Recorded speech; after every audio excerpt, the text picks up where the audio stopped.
মধ্যপ্রাচ্যে যুদ্ধ পরিস্থিতির দিকে নজর রাখবো। ওয়েস্ট ইন্ডিজের মতো দক্ষিণ আফ্রিকারও দেশে ফেরা নিয়ে ধোঁয়াশা তৈরি হয়েছে।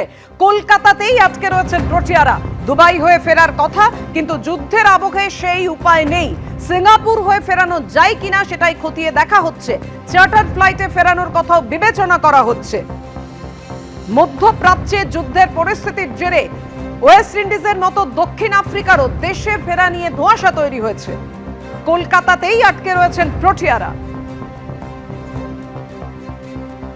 দুবাই হয়ে ফেরার কথা রয়েছে, কিন্তু যুদ্ধের এই মুহূর্তে যা পরিস্থিতি তাতে সেই উপায়ও একেবারেই নেই বলে মনে করা হচ্ছে। তাই সিঙ্গাপুর হয়ে ফেরানো যায় কিনা তা খতিয়ে দেখা হচ্ছে, এবং সেক্ষেত্রে চার্টার্ড ফ্লাইটে ফেরানোর কথাও বিবেচনাধীন।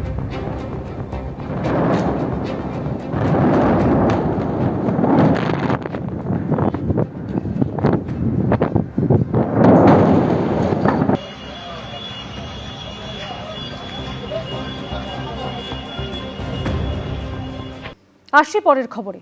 বিহারের রাজনীতিতে কি বড়সড় পরিবর্তন হতে চলেছে? মুখ্যমন্ত্রী পদ থেকে নীতিশ কুমারকে সরাতে পারে বিজেপি। আজ অমিত শাহের উপস্থিতিতে রাজ্যসভার মনোনয়ন দাখিল করতে পারেন নীতিশ কুমার। উপমুখ্যমন্ত্রী হতে পারেন নীতিশ কুমারের ছেলে। আর কয়েক দশক বাদে বিহারের মুখ্যমন্ত্রীর আসনে বসতে পারেন বিজেপির কেউ। বিহার বিধানসভা ভোটে বিজেপির জোটের মুখ ছিলেন নীতিশ কুমার। নরেন্দ্র মোদী থেকে অমিত শাহ বারবার স্পষ্ট করে বলেছিলেন মুখ্যমন্ত্রী পদপ্রার্থী একজনই, তিনি নীতিশ কুমার। ভোটে বিপুল জয়ের পর নীতিশ কুমারকেই মুখ্যমন্ত্রী করেন মোদী শাহ, কিন্তু 4 মাসও কাটল না। তার আগেই কি নীতিশ কুমারকে কার্যত রাজনৈতিক সন্ন্যাসে পাঠিয়ে দিতে পারে বিজেপি? মুখ্যমন্ত্রীর পদ থেকে নীতিশ কুমারকে সরিয়ে দিতে পারে তারা? নীতিশ কুমারকে কি রাজ্যসভায় পাঠানো হতে পারে? বৃহস্পতিবার রাজ্যসভার সাংসদ হওয়ার জন্য মনোনয়ন দাখিল করতে পারেন নীতিশ কুমার। অর্থাৎ মুখ্যমন্ত্রী থেকে কি স্রেফ রাজ্যসভার সাংসদ হয়ে যাবেন নীতিশ কুমার? তাহলে কি বিহারের মুখ্যমন্ত্রী পদে এবার বিজেপির কেউ বসতে চলেছেন? বিহারে নীতিশ রাজ শেষ করতে চলেছে বিজেপি। বুধবার সন্ধ্যায় জেডিইউ এর কার্যনির্বাহী পরিষদের বৈঠকের পর এই জল্পনা আরও জোরালো হয়েছে। जब उन्हीं की इच्छा हो जाएगा तो इसमें हमको क्या एतराज है? जो निर्णय लेते हैं स्वयं बहुत ही सोच समझ कर का बहुत ही अच्छा निर्णय लेते हैं। बिहार के पूरे वासी चाहते हैं कि अभी मुख्यमंत्री जो 20 वर्षों में काम किया है, इतना आगे बढ़ाया है, सभी लोग इनको चाहते हैं। अगर राज्यसभा जाते हैं मुख्यमंत्री तब भी अगर उनका खुशी से जाएंगे तो उनके साथ है।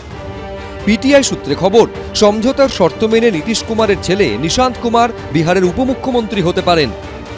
बहुत मुमकिन है, चूँकि भारतीय जनता पार्टी की नीति रही है कि वो पूरी पावर चाहिए, उन्हें पूरी सत्ता चाहिए, तो वो किसी न किसी तरीके से नीतीश कुमार को बाहर करने की कोशिश करेंगे। राज्यसभा का मेंबर बन के दिल्ली आ जाइए, कैबिनेट ले लीजिए, ताकि वो अपना मुख्यमंत्री बना सके। तो ये बहुत संभव है। বিহারের 2 দশকের মুখ্যমন্ত্রী নীতিশ কুমারকে কি এবার বিহারের মসনদ থেকে সরিয়ে দিল্লিতে পাঠাতে চাইছে বিজেপি? বিহার থেকে বিজেপির সাংসদ ও কেন্দ্রীয় মন্ত্রী গিরিরাজ সিং এর অবশ্য দাবি মুখ্যমন্ত্রী থাকবেন নীতিশ কুমারই। বিজেপির শরিক চিরাগ পাসওয়ানের দাবি নীতিশ কুমারের নেতৃত্বে সরকার চলছে, মুখ্যমন্ত্রী পরিবর্তনের মতো কোনো পরিস্থিতি তৈরি হবে না। आज होली का दिन है और होली के दिन में ऐसे मजाक हुआ करते हैं। नीतीश कुमार जी मुख्यमंत्री हैं। শেষ অবধি কি তাহলে নীতিশ কুমারকে মুখ্যমন্ত্রী পদ ছাড়তে হবে, নাকি গোটাটাই জল্পনা? হোলির দিনে রসিকতা, নাকি সত্যি বিহারের মসনদে নীতিশ কুমারের ইনিংস শেষ? এবিপি আনন্দ। প্রথম পর্যায়ে চূড়ান্ত ভোটার তালিকা বেরোনোর পরেও এসআইআর ঘিরে চলছে রাজনীতির তরজা। একদিকে বিজেপি ও নির্বাচন কমিশনকে এক বন্ধনীতে ফেলে আক্রমণ শোনাচ্ছে তৃণমূল কংগ্রেস, অন্যদিকে রাজ্যের এসআইআর অশান্তির ছবিকে হাতিয়ার করে শাসক দলকে বিঁধেছে বিজেপি। আর এরই মধ্যে আবার শুক্রবার থেকে ধর্মতলায় ধর্নায় বসছেন মুখ্যমন্ত্রী, জানিয়ে কটাক্ষ করেছে প্রধান বিরোধী দল।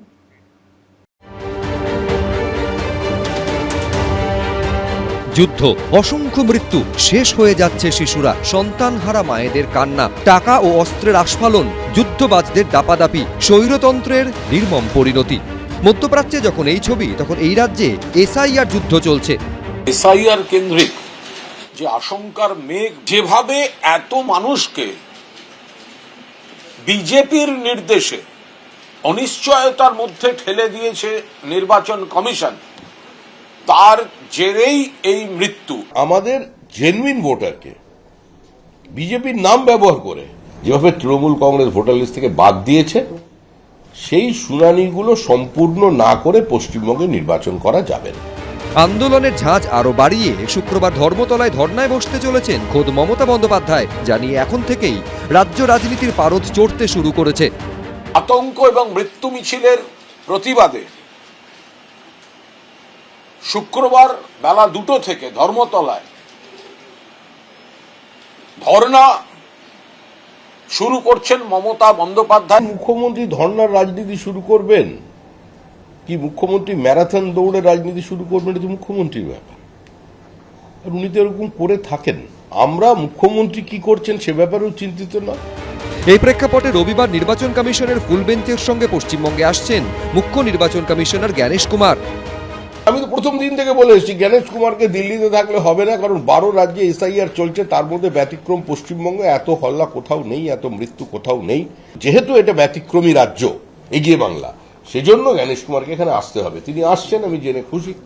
তিনি দেখবেন। উনি বুঝিয়ে দিলেন যে উনি মালিক এবং জ্ঞানেশ কুমার ওনার প্রভুভক্ত ভৃত্য। শ্রমিকবাবু কি দেখাবেন উদাহরণ দিয়ে যে আর কোথায় আন্ডার অ্যাডজুডিকেশনের নামক অসভ্যতা করা হয়েছে। নির্বাচন কমিশনকে আর নির্যাতন কমিশন বলছি না, এখন কৃতদাস কমিশনে পরিণত। সব মিলিয়ে ভোটমুখী পশ্চিমবঙ্গে এসআইআর নিয়ে রাজ্যের শাসক ও বিরোধীর মধ্যে দোষারোপ পাল্টা দোষারোপের রাজনীতি চলছেই। শিবাশিস মৌলিক, আশাফুল হোসেন, অনির্বাণ বিশ্বাস, এবিপি আনন্দ। নির্বাচন কমিশনের প্রশ্নের মুখে পড়েছেন দক্ষিণ 24 পরগনা এবং কোচবিহারের জেলা নির্বাচনী আধিকারিক অর্থাৎ জেলা শাসকরা। সূত্রের দাবি, 2 জেলার নির্বাচনী প্রস্তুতি দেখে রীতিমতো বিরক্ত কমিশন। আর এই নিয়ে শুরু হয়েছে রাজনৈতিক চাপানুতর। বিধানসভা নির্বাচনের দামামা বেজে গেছে, যে কোনো দিন ভোটের নির্ঘণ্ট ঘোষণা হতে পারে। এই পরিস্থিতিতে সূত্রের খবর, নির্বাচন কমিশনের প্রশ্নের মুখে পড়েছেন দক্ষিণ 24 পরগনা ও কোচবিহারের জেলা নির্বাচনী আধিকারিক অর্থাৎ জেলা শাসকরা। সূত্রের দাবি, 2 জেলার নির্বাচনী প্রস্তুতি দেখে রীতিমতো বিরক্ত কমিশন। পশ্চিমবঙ্গের ভোট প্রস্তুতি খতিয়ে দেখতে সোমবার ভার্চুয়াল বৈঠকে বসেন জাতীয় নির্বাচন কমিশনের deputy election commissioner Gyanesh Bharati. সূত্রের খবর, সেই বৈঠকে ভোট প্রস্তুতি তুলে ধরে প্রতিটি জেলা প্রশাসন, যেখানে দক্ষিণ 24 পরগনা ও কোচবিহারের ভোট প্রস্তুতিতে খামতি সামনে আসে। সূত্রের খবর, প্রস্তুতি ছাড়া কিভাবে বৈঠকে অংশ নিয়েছেন প্রশ্ন করা হয় দক্ষিণ 24 পরগনা ও কোচবিহারের জেলা শাসকদের। সীতাই শীতলকুচিতে যে ঘটনা ঘটেছে সর্বজনবিদিত, আর ডায়মন্ড হারবারের ডায়মন্ড চক, আমাদের সর্বভারতীয় সভাপতি জেপি নাড্ডার গাড়ির ওপরেও পাথর ফেলা, কিন্তু দীর্ঘদিন ধরে চলছে। তো সেখানের প্রক্রিয়া গাফিলতি থাকবে না, সেখানের প্রক্রিয়াটা ওইভাবে চালিয়ে নিয়ে যাওয়া হবে, সেটা ওদের বিষয়। নির্বাচন কমিশন কিসে সন্তুষ্ট নয়, তার মানে এটা ধরে নিতে হবে বিজেপির অসুবিধা হচ্ছে। তার কারণ হচ্ছে নির্বাচন কমিশন হচ্ছে বিজেপির দলদাস, এজেন্ট, দালাল। বিজেপির গণসংগঠন, শাখা সংগঠনের মতো কাজ করছে। তারা যাদেরকে খারাপ বলবে, তারা যাদের কাজে সন্তুষ্ট হবে না, ধরে নেবেন বিজেপি সেখানে সামলাতে পারছে না, তাই নির্বাচন কমিশনকে দিয়ে নানা রকম বদনাম ছড়িয়ে তারা তাদের কোনো চক্রান্ত কিছু করার চেষ্টা করছে। সূত্রের খবর, এর আগে 13ই ফেব্রুয়ারি গাফিলতির অভিযোগে মুখ্য নির্বাচন কমিশনারের ক্ষোভের মুখে পড়েন কোচবিহার, জলপাইগুড়ি, মালদা, উত্তর 24 পরগনা, দক্ষিণ 24 পরগনা এবং পূর্ব মেদিনীপুরের জেলা নির্বাচন আধিকারিক। এদিকে কমিশন সূত্রে মঙ্গলবার পর্যন্ত 4,15,000 বিবেচনাধীন ভোটারের নিষ্পত্তি করা হয়েছে। রুমা পাল, আশাফুল হোসেন ও শিবাশিস মৌলিকের রিপোর্ট, এবিপি আনন্দ। এবিপি আনন্দ, এগিয়ে থাকে, এগিয়ে রাখে।